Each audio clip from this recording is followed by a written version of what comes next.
క్రీస్తును క్రైస్తవ్యాన్ని ద్వేషించి దూషించిన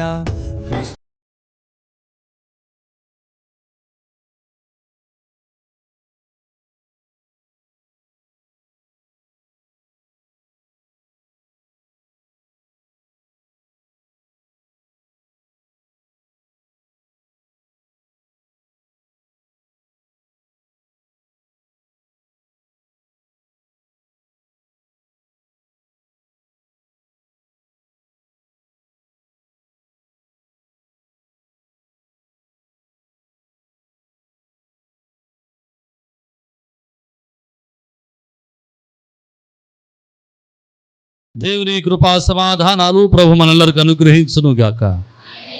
పరిశుద్ధాత్మ దేవుడు మనకు అనుగ్రహిస్తున్నటువంటి చక్కని ఆహ్లాదకరమైనటువంటి వాతావరణాన్ని బట్టి కొద్ది నిమిషాలు దైవ వాక్యంలోనికి వెళ్దాం. నేను అనేక దినాలుగా ప్రార్థన చేస్తూ ఉన్నటువంటి దినాల్లో సర్వోన్నతుడైన దేవుడు నాతో ఒక మాట మాట్లాడడం ప్రారంభించాడు. సంఘానికి మరలా ఒక సిరీస్, ఒక అధ్యయనాన్ని ప్రారంభించాలని ప్రభు ఆలోచన ఇచ్చాడు. అధ్యయనం అనగా ఇంతకుముందు మనం ప్రకటన గ్రంథాన్ని ధ్యానం చేసాం, కొరింథీ పత్రికలు ధ్యానం చేసాం, అపోస్తలుల గ్రంథాన్ని ధ్యానం చేశాం, రోమపత్రికను కూడా ధ్యానం చేశాం.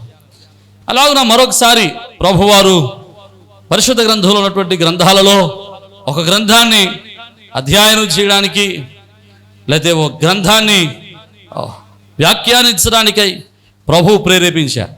అయితే ప్రభు సన్నిధిలో ప్రార్థన చేశాను, ప్రభువాన్ని వాక్యాన్ని ఇచ్చమంటున్నాం, బాగానే ఉంది, మీరు ఆజ్ఞ ఇస్తే మీ ఆజ్ఞకి లోపడడానికి చిత్తమే, అన్ని వేళలా నీ చిత్తానికి లోపడడానికి అన్ని వేళ సిద్ధంగా ఉన్నాను. అయితే మరి ఏ వాక్యాన్ని నేను అందించాలి, ఏ వాక్యాన్ని, ఏ గ్రంథాన్ని నేను ధ్యానం చేయాలి అని ప్రభు సన్నిధిలో విజ్ఞాపన చేసినప్పుడు ప్రభు ఒక గ్రంథాన్ని మాకు చూపించారు. ఎప్పుడైతే ఆయన గ్రంథాన్ని చూపించారో నేను చాలా సంతోషించాను. సంతోషిస్తూ కొంచెం వేదన కూడా చెందాను. ఎందుకంటే ఆ గ్రంథము చాలా ప్రాముఖ్యమైనది. ఎందుకు ప్రాముఖ్యమైందంటే ఆ గ్రంథంలో క్రీస్తు వారి యొక్క దైవత్వము, క్రీస్తు వారి యొక్క దైవత్వ లక్షణాలు చాలా స్పష్టంగా నిగూఢమైనటువంటి రీతిలో కనబడుతూ ఉంటాయి. దానిని ధ్యానించేటప్పుడు, అధ్యయనం చేసేటప్పుడు చాలా జాగ్రత్తగా అధ్యయనాన్ని చేయాల్సి ఉంది. అప్పుడు నేను ప్రార్థన చేస్తున్న ప్రభువా, ఎంతటి టఫ్ సబ్జెక్ట్ ఇచ్చావు, లేకపోతే ఇంత కఠినమైనటువంటి పరిస్థితిని ఇచ్చావు అని ప్రభు దగ్గర మరలా ఒకసారి జ్ఞాపకం చేయగా ప్రభు అంటున్నాడు, నువ్వు ప్రకటన గ్రంథాన్ని ధ్యానం చేసావు కదా, భయపడతావు ఎందుకు? అపోస్తలుల గారి గ్రంథాన్ని ధ్యానం చేసావు కదా, దీనికే భయపడిపోతావు ఎందుకు అని ప్రభు ధైర్యపరిచినప్పుడు నేను అన్నాను, ప్రభువా నిలబడేవాడిని నేనే కానీ నా వల్ల కాదు నాయన, నువ్వేది చెప్పుకుంటావో చెప్పుకో. దేవునికి స్తోత్రం. అప్పుడు ప్రభు వారు జ్ఞాపకం చేస్తున్నారు, నువ్వు నిలబడితే మాట్లాడతానని వాగ్దానం చేశారు. హల్లెలూయా. ప్రియమైన దేవుని బిడ్డలారా, ఈ గ్రంథ ధ్యానంలో మనం కొన్ని విషయాలు పరిశీలన చేస్తే పరిశుద్ధ గ్రంథంలో 66 పుస్తకాలు ఉన్నాయి. 66 పుస్తకాల్లో 39 పుస్తకాలు పాత నిబంధనలో ఉంటే క్రొత్త నిబంధనలో 27 గ్రంథాలు క్రొత్త నిబంధనలో ఉన్నాయి.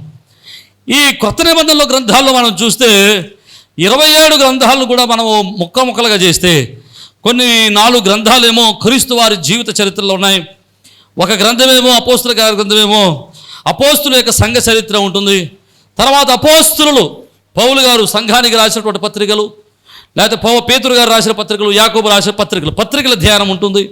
ఆ తర్వాత ప్రకటన గ్రంథము అంటే ప్రవచన వాక్యం ఉంటుంది. నేను ఇన్ని 27 గ్రంథాల్లో ఏం గ్రంథాన్ని ధ్యానం చేయాలని ప్రభు దగ్గర ప్రార్థన చేస్తున్నాడు. ప్రభు మాట్లాడుతూ ఉన్నాడు. ఆయన యోహాను సువార్తను నా మొదలులోనికి తీసుకొచ్చాడు. దేవునికి స్తోత్రం. యోహాను సువార్తను నా మొదలులోనికి తీసుకొచ్చినప్పుడు ప్రభువా చాలా సంతోషం, కానీ జ్ఞానాన్ని ఇవ్వాల్సిన వాడు నీవే, బుద్ధిని ఇవ్వాల్సిన వాడు నీవే, ఆలోచన ఇవ్వాల్సిన వాడువు నీవే, సంఘానికి ఏది క్షేమకరమో, సంఘానికి ఏది అవసరమో అది అందించండి అని చెప్పి ప్రార్థన చేసి ఆ కార్యక్రమాన్ని, లేకపోతే ఆ యొక్క గ్రంథ ధ్యానాన్ని చేయడానికి ఉపక్రమించాం. ఎప్పుడైతే పనిని ఉపక్రమించామో ప్రభు వారు ఆలోచన చెప్పడం ప్రారంభించారు, ప్రభు మాట్లాడడం ప్రారంభించారు. ఆ యొక్క గ్రంథ ధ్యానంలో మనం జ్ఞాపకం చేసుకుంటే ఈ గ్రంథము పరిశుద్ధ గ్రంథంలో ఉన్నటువంటి 4 సువార్తలకు కూడా ఒక ప్రత్యేకమైనది. 4 గ్రంథాలు కూడా ప్రత్యేకమైనది. 4 సువార్తలు ఉన్నాయి. 4 సువార్తల్లో యోహాను సువార్త ప్రత్యేకమైనది. ఎందుకు ప్రత్యేకమైందంటే ఈ 3 పుస్తకాల్ని, మొదటి పుస్తకం ఏంటంటే మత్తయి, మార్కు, లూకా, ఈ 3 పుస్తకాల్ని సినాప్టిక్ గాస్పుల్స్ అంట. అనగా సినాప్టిక్ గాస్పుల్స్ అంటే ఒకే రూపంలో ఉన్నటువంటి పుస్తకాలు. కానీ యోహాను సువార్త ప్రత్యేకమైనది. ఎందుకు ప్రత్యేకమైందంటే యోహాను సువార్తలో క్రీస్తు వారి యొక్క దైవత్వాన్ని చాలా ప్రస్ఫుటంగా మనకు కనబడుతూ ఉంటుంది. క్రీస్తు వారి యొక్క దైవత్వం మనకు కనబడుతూ ఉంటుంది. యోహాను తన యొక్క పుస్తకాన్ని రాస్తూ, తన గ్రంథాన్ని రాస్తూ ఈలోక సంబంధమైనటువంటి విషయాలతో ప్రారంభించకుండా పరలోక సంబంధమైన విషయాలతో ప్రారంభిస్తాడు. యోహాను నిత్యత్వం నుండి నిత్యత్వం వరకు రాశాడు. మధ్యలో మానవుని యొక్క జీవితం చాలా అల్పమైనదిగా గుర్తు చేస్తూ, ఈ అల్పమైనటువంటి మానవ జీవితంలో యేసుక్రీస్తు వారి యొక్క పుట్టుక మరింత ప్రత్యేకమైనదని జ్ఞాపకం చేస్తూ యోహాను తన గ్రంథాన్ని కొనసాగించాడు. యోహాను సువార్తలో మనం జ్ఞాపకం చేసుకుంటే 3 సువార్తలకి ఇది ప్రత్యేకమైనది. ఎందుకంటే 3 సువార్తల్లో మనకు ఉపమానాలు కనబడతాయి, కానీ యోహాను సువార్తలో మనకు ఉపమానాలు కనబడవు. 3 సువార్తల్లో కనిపించని అనేకమైన ప్రత్యేక అంశాలు యోహాను సువార్తలో కనబడతా ఉంటాయి. ఈ లోకంలో చాలామంది క్రీస్తు వారి యొక్క దైవత్వాన్ని ప్రశ్నిస్తూ ఉన్నారు. యేసు దేవుడేనా? మరి యేసు దేవుడైతే యెహోవా ఎవరు? యెహోవా దేవుడైతే యేసు ఎవరు? వీళ్ళిద్దరు దేవుళ్ళు అయితే పరిశుద్ధాత్ముడు ఎవరు? ఇలాగ చాలా ప్రశ్నలు మానవుల్ని అపవాది సంధింపజేస్తూ ఉన్నాడు. నేను రాత్రి వాక్య ధ్యానం పూర్తి చేసుకుని ఇంకా పడుకుందామని ఉపక్రమిస్తున్నటువంటి సమయంలో ఒకసారి నా ఫేస్బుక్ ఒకసారి ఓపెన్ చేసి నాకు అప్డేట్స్ ఏమైనా ఉన్నాయని చూసుకుందామని ఓపెన్ చేస్తే ఒక ఆయన చెప్పడం మొదలుపెట్టాడు, యేసు ప్రభు వారు నిఖార్సైనటువంటి ముస్లిం అని చెప్పి, ఒక ముస్లిం వ్యక్తి, ఒక ముస్లిం సహోదరుడు ఎలాంటి జీవితాన్ని అయితే జీవిస్తాడు అలాంటి జీవితాన్ని యేసు ప్రభు వారు జీవించారు అని చెప్పి ఆయన చాలా వచనాలను చూపించాడు. ఆ కోరిక ఆయన ఏమన్నాడంటే, యేసుక్రీస్తు ప్రభుల వారు తన తర్వాత ఒక ప్రవక్త వస్తాడు, ఆయన మిమ్మల్ని సర్వసత్యంలో నడిపిస్తారన్నాడు. ఆయన ప్రవచించిన ప్రవక్త మహమ్మద్ ప్రవక్త. క్రైస్తవులందరూ కూడా మహమ్మద్ ప్రవక్తనే ప్రవక్తగా అంగీకరించాలి, ఆయన బోధనలు అంగీకరించే మన పరలోకానికి వెళ్ళాలని ఒక ఆయన సంబోధించాడు. రైట్, వారికి ఉన్నటువంటి జ్ఞానం అది, వారిని మనం ఏమనడానికి లేదు. కానీ నేనేమంటున్నానంటే, ఇంకొక ఆయన అంటాడు, ఈ మధ్యన ఒక ముసలాయన ఒకటి తయారయ్యాడు. ఈయన అంటాడు, నాకు బైబిల్ అంతా తెలుసు అంటున్నాడు. బైబిల్ అంతా తెలుసు అంటాడు, కానీ ఏమంటాడంటే యేసు ప్రభు వారికి మేనమామలు ఉన్నారంటాడు. చూసారు, మీకు నవ్వు వచ్చింది, కానీ ఆ ముసలోడికి అది పరమజ్ఞానంగా ఉంది. యేసు ప్రభు వారికి మేనమామలు ఎక్కడ వచ్చారు ఆయన అంటే, వాడి ఉద్దేశం ఏంటంటే, ఇప్పుడు బైబిల్లో ఉన్న మరియమ్మలందరూ కూడా ఎక్కడ మరియమ్మ ఉన్నా ఆ పేరుని యేసు ప్రభు వారి తల్లి అయినా మరియా అనుకుంటున్నాడు అతను. అందుకోసమే మేనమామ చచ్చిపోయాడంటే లాజర్ చచ్చిపోయినప్పుడు వెళ్ళాడు కదా, మరి లాజర్ తల్లి అక్క పేరు మరియా కదా. అంటే ఈ మరియా యేసుప్రభు తల్లే, ఆ సమాధిలో ఉన్నవాడు యేసుప్రభుకి మేనమామ. యేసుప్రభు వారు అక్కడికి వెళ్ళి ఓం ఓం పట్టు అన్నాడంట, వాళ్ళ మేనమామ నడిచి వచ్చేసాడంట. చూసారు, మీకు నవ్వు వచ్చింది, ఆయనకి ఆ విషయం కూడా అర్థం కాలేదు. కానీ అంటున్నాడు, నేను పరమ పండితుని బైబిల్ని నమిలేశాను అంటున్నాడు. అలాంటి చాలామంది ఈ రోజుల్లో యేసువారి దైవత్వాన్ని, యేసువారి యొక్క గుణాలను, బైబిల్లో ఉన్నటువంటి విషయాలను అనేక మంది మరి ప్రశ్నిస్తూ అవమానపరుస్తూ ఉన్నారు. ఇప్పటి వరకు చాలా చోట్ల చాలామందిని ఈ ప్రశ్నించేటువంటి వారు బైబిల్ బతికిని వెళ్ళి విశ్వాసులను ప్రశ్నిస్తున్నటువంటి సందర్భంలో చాలామంది వారి విశ్వాసాలను కోల్పోతూ ఉన్నారు. చాలామంది దేవుణ్ణి విడిచిపెట్టి వాక్యం అర్థం కాక క్రీస్తు వారి క్రైస్తవ విశ్వాస జీవితాన్ని కొనసాగింపలేకపోతున్నారు. కారణం ఏంటంటే, వారికి వాక్యములో సరైనటువంటి అవగాహన లేకపోవటం, క్రీస్తు వారి యొక్క దైవత్వం మీద సరైనటువంటి అవగాహన లేకపోవడం. అయితే ప్రభు ఇచ్చినటువంటి ఆలోచన బట్టి మీరు క్రీస్తు వారి యొక్క దైవత్వం మీద, క్రీస్తు వారి యొక్క గుణాల మీద, క్రీస్తు వారి యొక్క అదృశ్య లక్షణాల మీద సరైనటువంటి అవగాహన కలిగిన వారే ఉండాలని ప్రభు ఆశించగా, ఆయన ఆశించినటువంటి పనిని భుజాల మీద వేసుకుని ఈరోజు ఆ కార్యక్రమాన్ని ప్రారంభించడానికి, ఆ పనిని ప్రారంభించడానికి నేను ఉపక్రమిస్తూ ఉన్నాను. దేవునికి స్తోత్రం చెబుదాం. హల్లెలూయా. యేసు వారిని గురించినటువంటి అనేక సందేహాలకు యోహాను సువార్త సమాధానాలు చెబుతాయి. సిద్ధాంతపరమైనటువంటి సమస్యలు, లేకపోతే దైవ శాస్త్రమును గురించినటువంటి సమస్యలు, మానవ జీవితమును గురించినటువంటి సందేహాలు, నిత్యత్వమును గురించినటువంటి సందేహాలు, మరణమును గురించినటువంటి సందేహాలు, యేసు వారి యొక్క మరణము పునరుద్ధానము, జీవమును గురించినటువంటి సందేహాలు, అనేక సందేహాలకు నివృత్తి కలుగుతుంది యోహాను సువార్తను మనం చాలా జాగ్రత్తగా ధ్యానం చేయగలిగితే. ఈ యోహాను సువార్తలో ఇంచుమించు 879 వచనాలు ఉన్నాయి. ఒక్కొక్క వారానికి ఒక్కొక్క వచనాన్ని బట్టి మనం ధ్యానం చేస్తే 879 వారాలు పడుతుంది. అన్ని వారాలు ఏమి నేను తీసుకోను, కానీ ఒక 5-6 సంవత్సరాల్లో ఈ యొక్క యోహాను సువార్తను ముగించుకుందాం. దేవునికి స్తోత్రం. 5-6 సంవత్సరాలు అన్నట్టు చూస్తున్నారు, కానీ సంవత్సరానికి ఎన్ని వారాలు ఏంటి? 52 వారాలు. ఈ మాటను జ్ఞాపకం చేసుకుంది. యోహాను సువార్తను మనం చాలా జాగ్రత్తగా పరిశీలన చేస్తే యోహాను సువార్త చాలా ప్రత్యేకమైనది. అయితే ఎందుకు ఇంత ప్రత్యేకమైనది? ఇందులో ఉన్నటువంటి ప్రత్యేకతలు ఏంటి? ఇందులో ఉన్నటువంటి క్రీస్తు వారి యొక్క సారూప్యం ఏంటి? ఇవన్నీ మనకు అర్థం కావాలి అంటే అసలు ఈ సువార్తను రాసిన వాడి గురించి కొన్ని విషయాలు మనం ధ్యానం చేయాలి. ఈరోజు ఉపోద్ఘాతంగా యోహాను సువార్తను రాసిన వాని యొక్క సువార్తికుడును దేవుని యొక్క అపోస్తలుడు అయిన యోహాను గురించినటువంటి కొన్ని విషయాలు ధ్యానం చేసి మనం ముగించుకోవడానికి ప్రయత్నం చేద్దాం. దేవుని యొక్క చిత్తం అయితే మరల వారం నుండి యోహాను సువార్త మొదటి వచనం నుండి మనం ప్రారంభించడానికి ప్రయత్నం చేద్దాం. ఒకవేళ మీకు ఇష్టమైతే, మీకు ఇంకా నేర్చుకోవాలి, లోతైన అనుభవాల్లోనికి వెళ్ళాలని మీరు ఆశపడితే చక్కగా నోట్స్ తెచ్చుకోండి, నోట్స్లో రాసుకోనండి. చాలా ప్రయాసపడి, చాలా ఆలోచించి, ప్రార్థించి, అనేక పుస్తకాలు రెఫర్ చేసి, అనేకమైనటువంటి గ్రంథాలను పరిశీలించి, అనేక మంది దైవజనుల యొక్క ఆలోచనలు క్రోడీకరించి ఈ యొక్క యోహాను సువార్తను మీకు ప్రకటించడానికి, వివరించడానికి ఇష్టపడతా ఉన్నాను. It will be blessing for you. దేవుని సన్నిధిలో అది మీకు ఆశీర్వాదకరంగా ఉంటుంది. పుస్తకాలు ఉన్నవాళ్ళు పుస్తకాలు బాగుంటే రాసుకోండి. ఒకవేళ మీ నోట్సులు బాగోకపోతే కొత్త నోట్సులు కొనుక్కోండి. యోహాను సువార్త కోసం ఒక పుస్తకాన్ని పెట్టుకోండి. అది ఖచ్చితంగా మీ జీవితంలో వయసు పెరిగే కొలది విన్న వాక్యం గుర్తుండదు. అప్పుడు ఒకసారి మా పాస్టర్ గారు చెప్పారు ఆ విషయంలో, ఆయన ఏం మాట్లాడారు అని చెప్పి మీకు అనుమానం వచ్చి, సందేహం వచ్చి తిరిగి చదవాలనుకుంటే మీకు ఆ నోట్సు ఉపయోగపడుతుంది.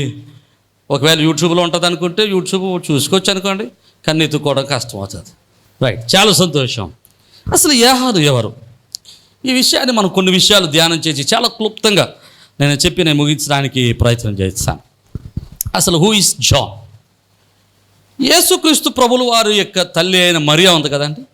యేసు వారి తల్లి అయినటువంటి మరియా తల్లిదండ్రుల పేర్లు ఎవరికైనా తెలుసా? మీకే కాదు, నాకు కూడా తెలియదు.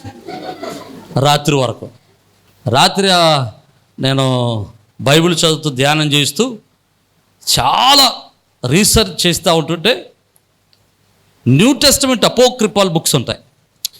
న్యూ టెస్టమెంట్ అపోక్రిఫా అంటే మీకు అర్థం కావడానికి ఈ మాట చెప్తాను చూడండి.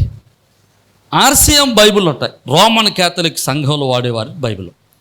ఈ రోమన్ క్యాథలిక్ సంఘం వాడేటువంటి బైబిల్లో మనం బైబిల్ వాడేటువంటి బైబిల్ 66 ఉంటే వాళ్ళ బైబిల్లో ఎన్ని ఉంటాయన్నా? 73 గ్రంథాలు ఉంటాయి. అంటే మిగతా పుస్తకాలు 9 పుస్తకాలు కూడా ఎక్స్ట్రా ఉంటాయి. ఆ పుస్తకాలని ఈ గ్రంథంలో పెట్టలేదు. ఎందుకు పెట్టలేదంటే ఇంచుమించు 370 సంవత్సరంలో ఇప్పుడు కానన్ అనేటువంటి ఒక సెప్టుజెంట్ లేకపోతే ఒక మహాసభ ఒకటి జరుగుతుంది. అంటే యూదా మత పెద్దలు, క్రైస్తవ మత పెద్దలు అందరూ కలిసి ఏది ఆత్మతో ప్రేరేపించబడిన గ్రంథం అని చెప్పి గమనించి వారి దగ్గర ఉన్నటువంటి పుస్తకాలన్నిటిని చదివి 66 పుస్తకాలు మాత్రమే పరిశుద్ధాత్మ చేత ప్రేరేపింపబడినవి అని చెప్పి దీన్ని క్రోడీకరించి పరిశుద్ధ గ్రంథంగా చేర్చారు. మిగతా వాటిని ఇది పరిశుద్ధాత్మ చేత ప్రేరేపింపబడినవి కాదు, ఇది మానవ ఆలోచనతో, మానవుని యొక్క ఆలోచనతో రాయబడిన గ్రంథాలు అని చెప్పి ప్రక్కన పెట్టారు. అయితే అలా ప్రక్కన పెట్టినటువంటి గ్రంథాల్లో 9 గ్రంథాలు రోమన్ కేథలిక్ సంఘం వారి యొక్క బైబిల్కు చేర్చుకుని వారు వాటిని వాడుతూ ఉన్నారు. అయితే ఇందులో లేని పుస్తకాలు అందులో ఉన్న వాటిని ఏమంటారంటే అపోక్రిఫల్ బుక్స్ అంటారు. అనుమతించని పుస్తకాలు అని అర్థం అపోక్రిఫల్ బుక్స్. ఇవి అపోక్రిఫల్ బుక్స్ న్యూ టెస్టిమెంట్లో కూడా ఉన్నాయి. అంటే క్రొత్త నిబంధనలో కూడా అపోక్రిఫల్ బుక్స్ ఉన్నాయి. అంటే అవి ఇందులో లేవు కానీ చరిత్రలో మనకు దొరుకుతూ ఉంటాయి, లైబ్రరీస్లో మనకు దొరుకుతూ ఉంటాయి.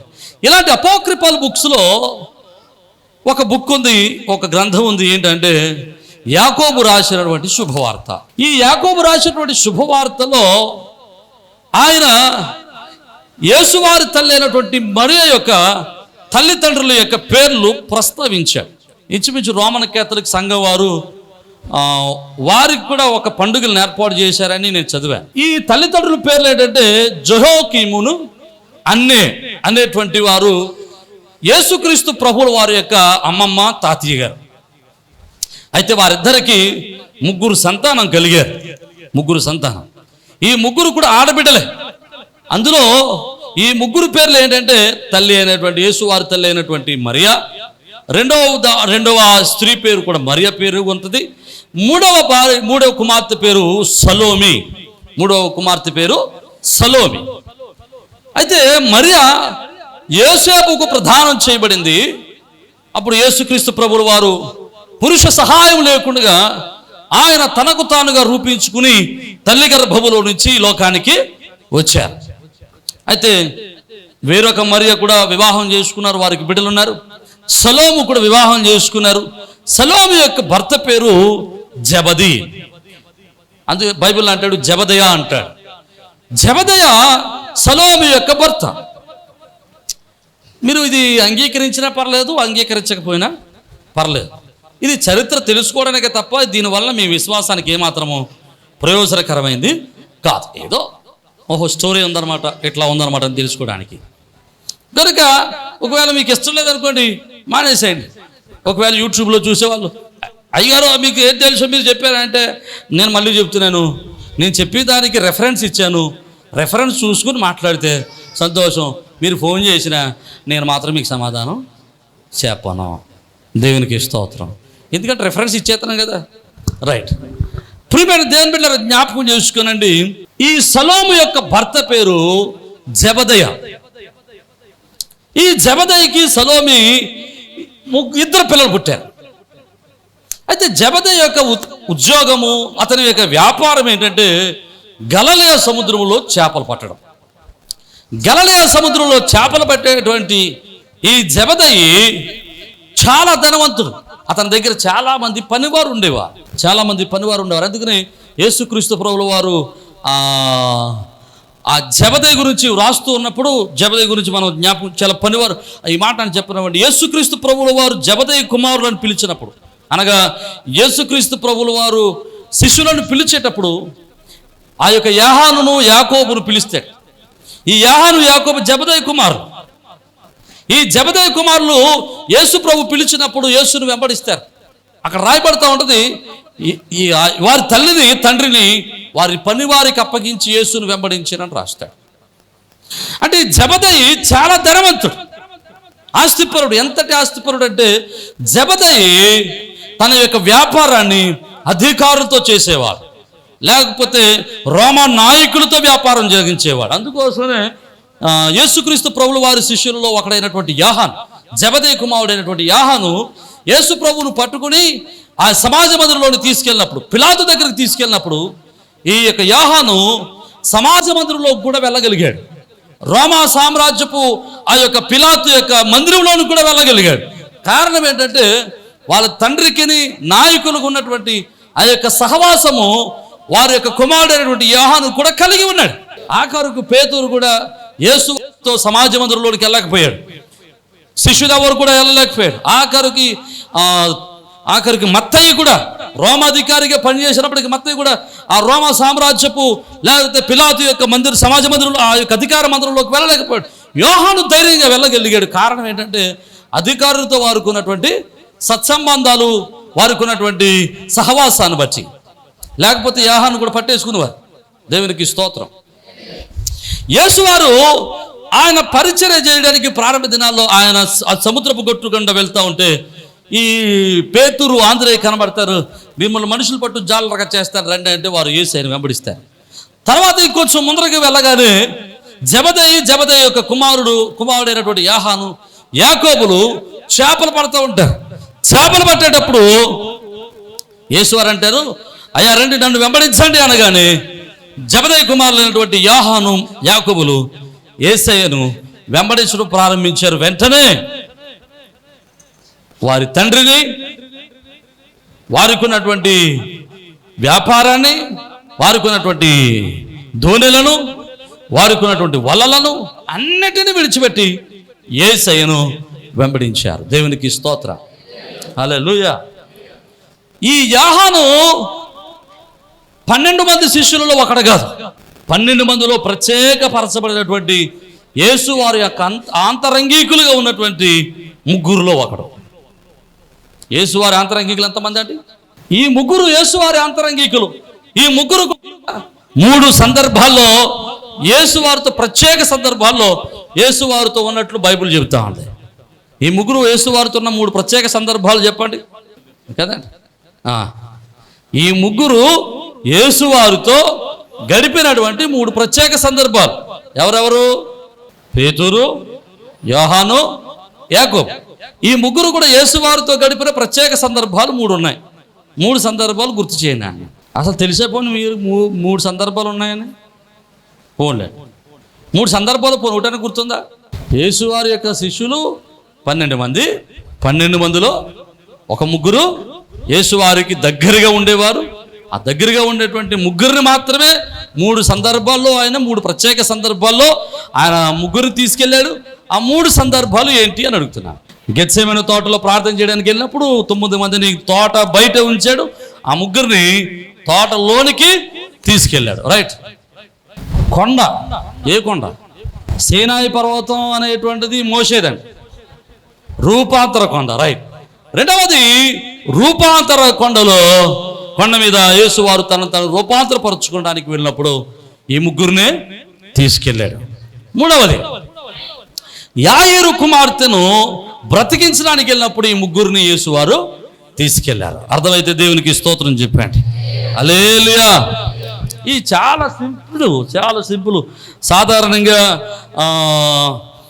సండే స్కూల్ పిల్లలు కూడా చెప్పగలిగినటువంటి విషయాలు. ప్రియమైన దేవుని బిడ్డలారా, ఈ 3 సందర్భాల్లో కూడా ఈ ముగ్గురిని యేసు ప్రభువులు వారు తీసుకెళ్లారు. అంటే యేసు వారికి యోహాను అంతరంగికుడిగా, లేకపోతే యేసు వారికి సమీపస్తుడిగా, యేసు వారిని ప్రేమించిన వాడిగా, యేసు వారితో సన్నిహిత్యం కలిగిన వాడిగా జీవించాడు కనుక యేసు వారి యొక్క దైవత్వమును అర్థం చేసుకోవడానికి అది చాలా దోహదపడింది. ఇంకా మనం చూస్తే యేసు వారిని ఇక్కడ యోహాను తాను ఏమని పరిచయం చేసుకుంటాడంటే, యోహాను సువార్త 21వ అధ్యాయంలో చూడండి ఒకసారి. యోహాను సువార్త 21వ అధ్యాయంలో 20వ వచనం అంటాడు చూడ. 21లో యేసు ప్రేమించిన వాడు అంటాడు. యేసు ప్రేమించిన వాడు అంటే ఎవరు అనుకుంటున్నారు మీరు? యోహానే. 12 మంది శిష్యుల్లో యేసు ఎవరిని ప్రేమించాడు అంటే యోహానును ప్రేమించాడు. అర్థమైతే దేవునికి స్తోత్రం చెప్పండి, హల్లెలూయా. ఇంకా ఆ విషయాలు చూస్తే యోహాను గురించి ఇంకో మాట కూడా రాయబడి ఉంటుంది. అతడు యేసు వారి యొక్క రొమ్మున ఆనుకునేవాడట. హల్లెలూయా. ఎలాగంట? యేసు వారు రొమ్మున ఆనుకునేవాడట. రొమ్మున ఆనుకోవడం అంటే అంత మాటలు యేసు వారు కౌగిలించుకుని ఉండేవాడు. దాని అర్థం అంత మాటలు ఇలా కౌగిలించుకు పట్టుకుని తిరగడం కాదు. యేసు వారి వెంట ప్రతి సందర్భంలోనూ, ప్రతి విషయంలోనూ యేసు వారిని విడువక వెంబడించినటువంటి వాడు. అందుకోసమే యోహాను రాసినటువంటి శుభవార్త, అతను రాసినటువంటి విధానము యేసు వారిని చాలా లోతుగా అధ్యయనము చేశాడు కనుక, యేసు వారిని చాలా జాగ్రత్తగా దగ్గరుండి పరిశీలించాడు కనుకనే అతను యేసు వారి యొక్క అసలైనటువంటి దైవత్వాన్ని, యేసులో ఉన్నటువంటి దైవత్వ లక్షణాలను చాలా శ్రద్ధగా రాయగలిగాడు. దేవునికి స్తోత్రం. మరికొన్ని లక్షణాలు మనకు కనబడుతూ ఉంటే యోహానులో చూద్దాం ఒకసారి. లూకా సువార్త 9వ అధ్యాయంలో 9వ అధ్యాయము 53 నుండి మనం చదువుకుంటే, లూకా సువార్త 9వ అధ్యాయము 53వ వచనం. ఆయన యెరూషలేమునకు నభిముఖులైనందున వారు ఆయనను చేర్చుకోలేదు. యేసుప్రభు వారు జరిగిన సంగతి చెప్తాను. యేసుప్రభు వారు యెరూషలేము వెళ్ళాలని వారి శిష్యులు ముందర పంపించి బస్సు సిద్ధం చేయండి అన్నాడు. యేసు వారు వీళ్ళు సమరయ దగ్గరికి వెళ్ళేసరికి సమరయలో యేసుప్రభు సువార్త ప్రకటించడానికి వెళ్తే యేసుప్రభు వారి ఉద్దేశము యెరూషలేము వెళ్ళాలని ఉంది కనుక నీవు యెరూషలేముకు అభిముఖుడు అయి ఉన్నావు కనుక మా దగ్గర రావద్దు, వెళ్ళిపో, నువ్వు యెరూషలేముకి వెళ్ళిపో అని చెప్తారు. ఎప్పుడైతే యేసు వారిని వారు చేర్చుకోలేదో అక్కడ ఉన్నటువంటి యాకోబుకి యోహానుకి చాలా కోపం వచ్చింది. కోపం వచ్చి వాళ్ళు మంచి మాట అంటారు చూడండి, ప్రభు ఆకాశము నుండి అగ్ని దిగి వీరిని నాశనం చేయనట్లు మేము ఆజ్ఞాపించుట నీకిష్టమా? దేవునికి స్తోత్రం. వెంటనే ఇలా అంటున్నారు, ప్రభా ఆకాశం నుండి అగ్ని దిప్పేసారు, కాల్చేద్దామని అంటున్నారు. ఎవరిని? యాకోబు యోహానులు అగ్ని దిప్పి కాల్చేద్దామని అనుకుంటున్నారు సమరయులు. అది ఇక్కడ సమరయులను కాల్చేద్దామంటున్నాడు ఎవడు? యాకోబు యోహాను. కోపం వచ్చేసింది వీళ్ళకి. అసలు ఈయన ఎవరు అనుకుంటున్నాం? యేసు ప్రభువుని చేర్చుకోవడానికి మీరు ఎంత అయిస్థితం చూపిస్తున్నారు? మీరు యేసు ప్రభువుని చేర్చుకోవడానికి ఎందుకు ఇబ్బంది పడుతున్నారు? ప్రభా వీళ్ళు ఎలా కాదు నాయన, కోపం వచ్చేస్తుంది, వీళ్ళు కాల్చేయాలి నాయన. అక్కడ కాల్చేయాలండంలో ఒక చక్కటి మర్మం దాగి ఉంది. అక్కడ వాళ్ళు ఏమంటున్నారు తెలుసా? అయ్యా ఆకాశం నుండి అగ్ని దిగి వచ్చి వారిని దహించినట్లు మేము ఆజ్ఞాపించుట నీకిష్టమా అంటే వీళ్ళు అంటున్నారు, ప్రభువా మేము ఆజ్ఞాపిస్తే ఆకాశం నుండి అగ్ని దిగి వస్తుంది, ఆ అగ్నిని దింపి మేము కాల్చివేయాలనుకుంటున్నాం, అది నీకు ఇష్టమా? చెప్పండి ఇప్పుడు ఏమన్నారు వాళ్ళు? మేము ఆజ్ఞాపిస్తే అగ్ని దిగి వస్తుంది కదా, అలాగ ఆజ్ఞాపించి అగ్నిని దింపి వాళ్ళని కాల్చేద్దాం అనుకుంటున్నాం, అది నీకు